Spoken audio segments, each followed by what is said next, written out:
Hello everyone and welcome to Control Engineering tutorials in MATLAB. In this tutorial we explain how to properly compute step responses of state space models in MATLAB. Let us immediately start. As a test case, we will develop a state space model of a mass spring damper system. So here is our mass spring damper system. We have a box with a mass of m that's connected to the wall by using a system of springs and dampers. Here's the damper. Here we assume that the spring constant is denoted by Ks. And the damping constant is denoted by Kd. We assume that there is a force F acting on the box. Then, we need to introduce a displacement of the mass. Let this dashed line represent an equilibrium point of our box, and we measure the displacement x of the box from the equilibrium point. From Newton's second law, we can obtain an ordinary differential equation describing the dynamics of this system. The ordinary differential equation has this form: mass multiplying x double dot, where x double dot is the second derivative of x, plus Kd multiplying x dot, where x dot is the first derivative of x, that is x dot is equal to velocity, plus Ks multiplying x is equal to the force F. If we divide this equation by 1 over m, we will obtain x double dot plus Kd over m x dot plus Ks over m multiplying x is equal to 1 over m multiplying the force F. From this equation, we can express x double dot as minus Kd over m multiplying x dot minus Ks over m multiplying x plus 1 over m multiplying the force F. The next step is to introduce the state space variables. Usually, x1 is equal to position x, or the displacement x, and x2 is equal to x dot. Now, if we differentiate these two equations, we will obtain the following. We will obtain that x1 dot is equal to x dot, and this is actually equal to x2. And this is our first state equation. How about second state equation? Well, if we differentiate this state equation, we obtain that x2 dot is equal to x double dot, and from this equation representing the dynamics, we obtain that this is equal to minus Kd over m multiplying x dot. However, from here we see that x dot is actually equal to x2. So consequently, instead of x dot, we will write x2. Then over here we have minus Ks over m multiplying x, however x is equal to x1, and we have plus 1 over m multiplying the force F. I will denote the force F simply as U. Consequently, the second state equation has this form: x2 dot is equal to minus Kd over m x2 minus Ks over m x1 plus 1 over m multiplying u, where u is equal to f. And this is our second state equation. Now, let's denote it here as 2. By combining 1 and 2, we can obtain our state space model. Our state space model will have this form. I will open a vector here, and inside we will have x1 dot, x2 dot. Then over here we will have a matrix. This is our A matrix. And let's see what do we have. Next to this matrix we will have the vector x1, x2. Let's see what do we have over here. From the first equation we have that x1 dot is equal to x2. Consequently, we will have 0 and 1 over here in this matrix. And let's see the second equation. In the second equation, we will see that we have minus ks over m multiplying x1. So we have over here minus ks over m. And we have minus kd over m multiplying x2. Consequently, over here we have minus kd over m.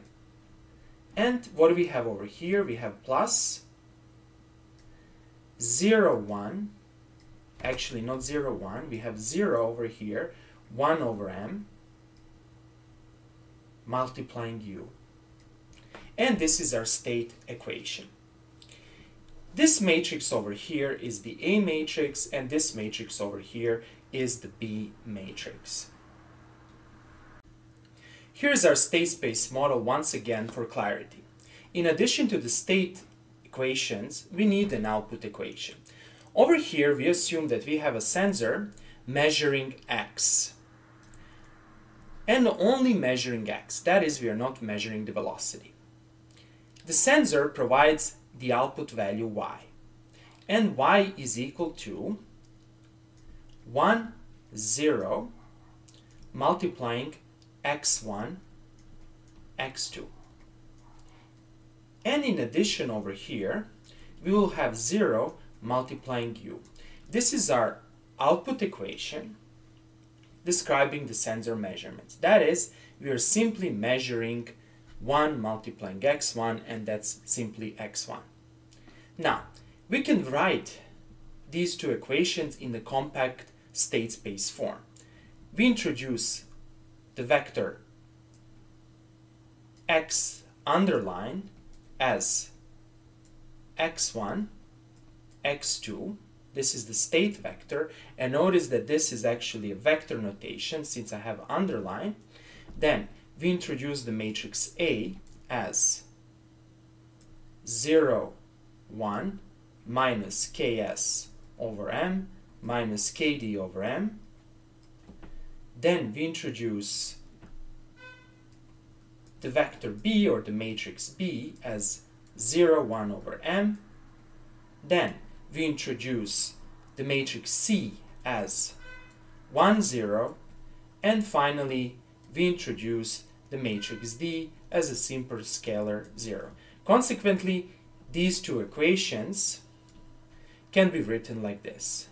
X dot is, and x dot underline is equal to A x underline plus B multiplying U, and the output equation is C multiplying x underline plus D multiplying U. And that's it. This is our state space model that we will model in MATLAB and compute its step response. Okay, let's start with MATLAB state space modeling.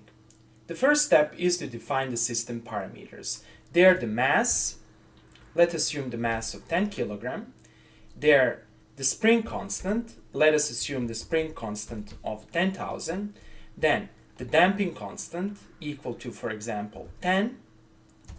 And that's it. Next, let's define the system or the state space matrices. The state space matrices are A is equal to.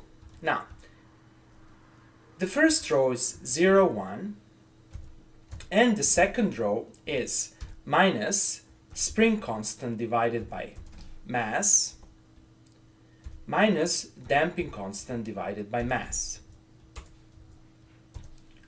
Then the B matrix is a vector. The first row is 0 and the second row is 1 over m. The C matrix is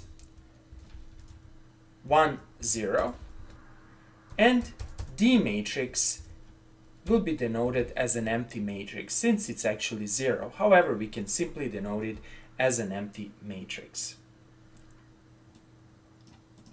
To model a state space model in MATLAB, we use the function SS. In short, SS stands for the state space model. And we need to specify the system matrices A, B, C, D, and they are defined over here. Now, the output of SS is the state space model. It's actually a structure, a MATLAB structure describing the state space model. Let's evaluate this and let's see the output. Okay, let's analyze what's written over here. So here's the state space. Here's our A matrix, and you can see x1 and x2 over here. Then we have the B matrix, we have the C matrix, and we have a D matrix. And this is a continuous time state space model.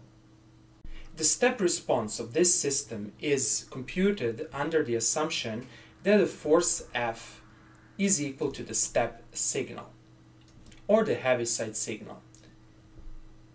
Over here on the vertical axis I have F, and on the horizontal axis I have time. Now, before the time instant 0,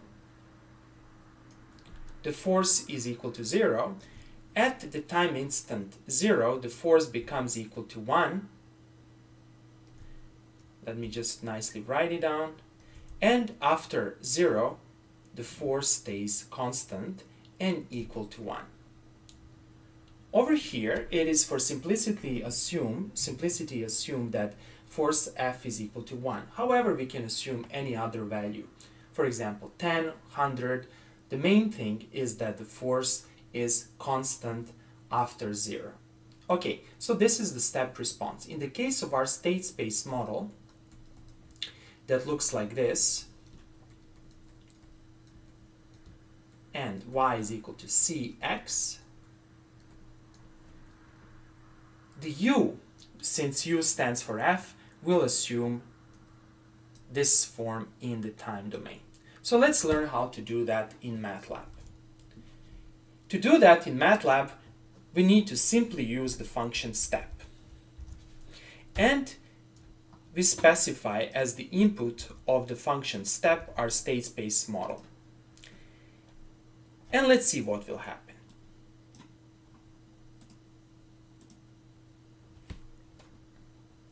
And here it is. Here is the step response of our system. We can see that the response is very oscillatory, and this is important thing to observe. Now, you can see that there is a huge attenuation here. The attenuation is 10 to the minus 4, since we have a very high Ks, that is very high spring constant. Now, let's change these parameters to make this response to be more smoother. For example, let's increase Kd to 100 and let's decrease the spring constant, and let's repeat the whole procedure. And then let's see the output. Now we can see that the output is more smoother, since the damping is larger and the spring constant is smaller. Now, over here we have generated a graph representing the step response. However, in many applications you would like to have numerical values of the computed step response. Well, the numerical values are relatively simple to be obtained. We can simply obtain them by doing this. We can define the output as ys and time s, and the function step will actually return ys and ts, and we simply specify our state space model. That's it. Let's run this and let's see the result. Okay, now here in the MATLAB workspace, we have ts and ys. Now let's make sure that these values are precisely the values that are shown in the figure. So let's first of all define figure 1, and this figure will show the step response computed by MATLAB's step function and plotted directly, and over here for comparison we will plot the extracted value of ys and ts. So let's do that. Let's do plot ts and ys, and let's see the output. Okay, so this is figure 1. This is what's being automatically generated by MATLAB. And these are the extracted values. And we can see that the extracted values perfectly match the values produced by MATLAB built-in step. And that's it. Okay, that's all for today.